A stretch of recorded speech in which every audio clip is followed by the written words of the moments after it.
I did want to take a quick look at question 3. It's kind of the same thing, where we're given a graph and it asks us to write a trig function that would have this graph. This might be a great thing where you open up a Desmos and you're kind of following along, just trying to figure this stuff out. But I like going by pieces and parts. So we get to start with either trig function. It doesn't tell me which one it would be.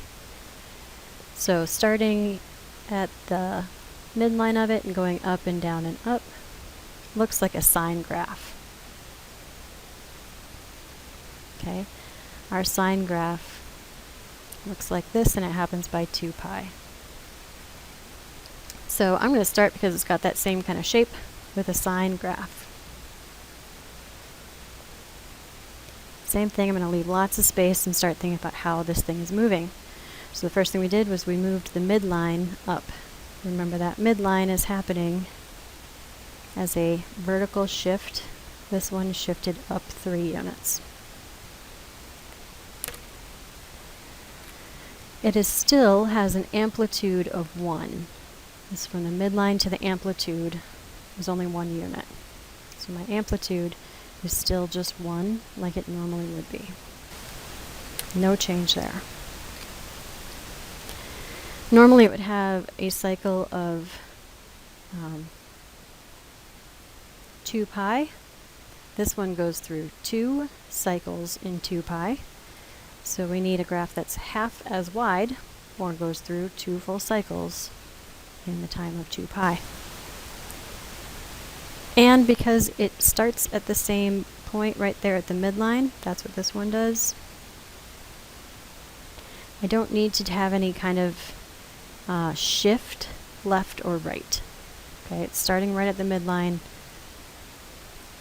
We're good to go. So that should match. I could graph that in Desmos and see. So the prettier way to do that is just sine of 2 theta plus 3.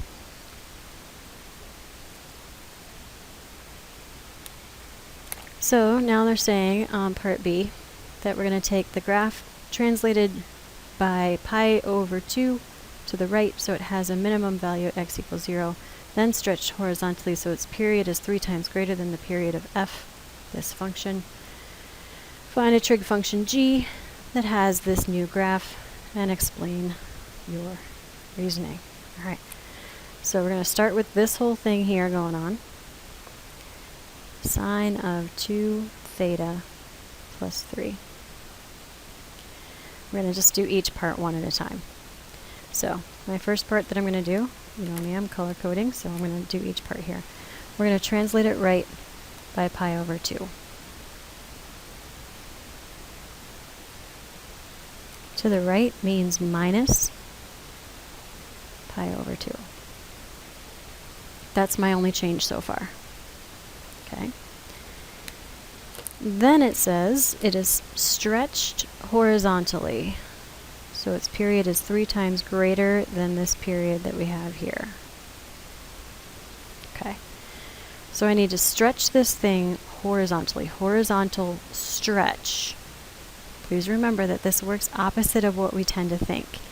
If we want it 3 times larger, we actually need 1/3 of the existing period. 1/3 of the existing period of this one. Right now the period is happening 2 cycles in 2 pi. Now we're going to stretch it horizontally. So instead of going through 2 full cycles in 2 pi, we want it 3 times greater. So it's not even going to get through 1 cycle in 2 pi. It's going to have 2/3 of a cycle.